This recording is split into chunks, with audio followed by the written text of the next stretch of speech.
Bonjour tout le monde! J'espère que de votre côté vous allez très bien. Aujourd'hui ça va être un peu particulier, je vais donc vous revenir pour faire un avis d'une lecture parce que je décidais de ne plus faire de grandes vidéos bilan à chaque fin de mois de mes lectures. Je trouvais que c'était un peu trop long comme vidéo, pas forcément à faire, mais je pense que pour vous ça serait peut-être plus sympa d'avoir des vidéos plus courtes et concentrées sur un seul ou un ou deux livres ou trois sur un thème, sur un auteur ou sur un thème en général. Bref, des vidéos beaucoup plus courtes sur une lecture et comme ça on pourra en parler plus longuement. Je débute ce update lecture, le premier du nom, par The Book of Ivy d'Amy Angel aux éditions Lumen. Vous avez dû en entendre parler, vous avez dû le voir depuis même le mois de mars sur Booktube, blog, etc. De même de mon côté, j'ai dû peut-être vous embêter un petit peu parce que je l'attendais, donc du coup il est apparu sur deux de mes vidéos. Bref, il fallait donc que je le lise et que je vous en fasse en retour mon avis. Je vais donc commencer par le résumé. 50 ans après une grande guerre nucléaire qui a décimé le reste de la planète mondiale, on se retrouve dans une ville avec des survivants de cette guerre, une ville qui est entourée d'un grillage, et tous les 6 mois à peu près, chaque jeune gens ayant 16 ans est en âge du coup de se marier. Comme à mon époque. Parmi ces jeunes gens, on retrouve Ivy, qui est la petite fille du fondateur de la ville, qui lui par contre ne gouverne pas la ville, et elle va se marier avec le petit-fils du président de la ville qui lui gouverne. Donc je sais pas si vous voyez, on a du coup cette opposition de ces deux familles, dont une qui gouverne en fait la ville et qui vont du coup s'unir par les liens de ce mariage. Sauf qu'Ivy a pour mission de tuer son heureux époux, je pense qu'il est très content, pour pouvoir aider son père à reprendre le pouvoir qui lui revient de droit. Du moins c'est ce qu'il juge.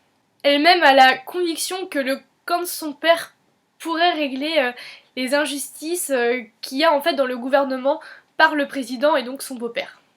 Bien entendu, je vous en dis pas plus, je vous laisse le soin de découvrir comment Ivy va réussir sa mission ou pas, comment du coup va se développer cette relation quand même ambiguë entre son époux, vu qu'ils du coup ils vont habiter ensemble, et elle, enfin voilà, elle va rentrer quand même dans sa belle famille, c'est un peu la famille ennemie, enfin c'est complexe, et c'est tout l'intérêt.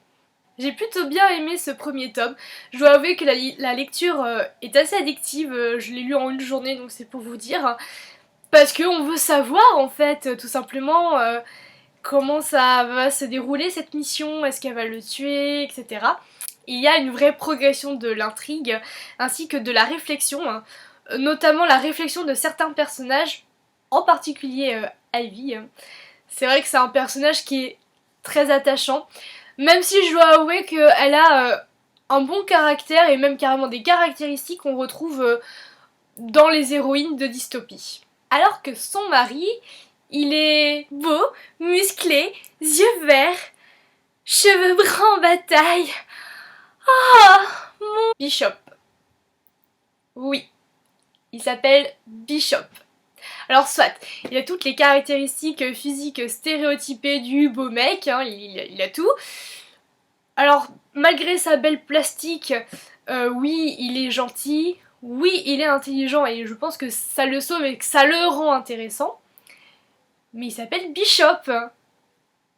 Les filles, est-ce que ce prénom vous fait rêver? Est-ce que pour vous il évoque une certaine virilité? Je rappelle que quand même ce gars-là a une voix caverneuse, grave, comme tous les mecs de livres. Ça vous fait rêver, Bishop? Moi j'ai juste l'impression que c'est l'enseigne d'un magasin de vêtements pour hommes et femmes. Elle était facile celle-là. J'avoue.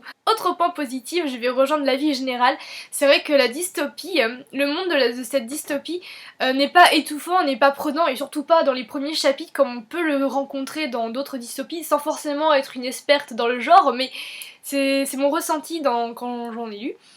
Là, comme c'est en second plan, voire même en troisième plan, c'est distillé de temps à autre, donc à bonne dose. Et du coup, je trouve que on y rentre vraiment doucement et on l'apprend encore et ça j'aime bien parce que ça rajoute du mystère.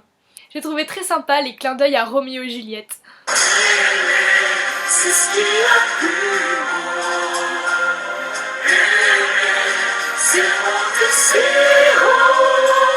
je peux pas t'en empêcher, juste j'ai pas très bien compris le motif de l'action, enfin la dernière action d'Ivy à la fin, enfin à la dernière péripétie du livre. J'ai pas tout compris. Je vais pas vous spoiler, vous inquiétez pas, c'est juste que j'ai l'impression que pour nous amener au second tome, on est obligé de passer par une case un peu dramatique, en tout cas une situation, qu'il est impossible de déjouer, qu'il est impossible en fait de déjouer. Sauf que pour moi, ça l'était, c'était possible. En fait, j'avais tellement envie de rentrer dans le roman pour leur dire aux personnages genre on va stopper ce délire tout de suite les gars, ça va pas du tout. Vous comprenez pas là, mais voilà, c'est juste que machin dit ça à machine et puis voilà, on n'en parle plus. Mais voilà, je pense que sinon on aurait peut-être du coup pas eu de second tome. Et c'est un peu dommage parce que j'aimerais bien le lire ce second tome. Surtout qu'il arrive pas de suite. Et vous, est-ce que vous connaissez ce livre? Est-ce que vous l'avez lu? Est-ce que ce soit ma vidéo ou d'autres vidéos ou des autres articles de blog vous ont donné envie de le lire? Si oui, sinon, si peut-être, si demain, si ce soir, dites-le en commentaire, je serais ravie de vous lire. Et en attendant, je vous souhaite de très bonnes lectures et à très bientôt. Bisous. Pourquoi? C'est interdit de chanter? Déjà que personne n'a remarqué ma nouvelle coiffure.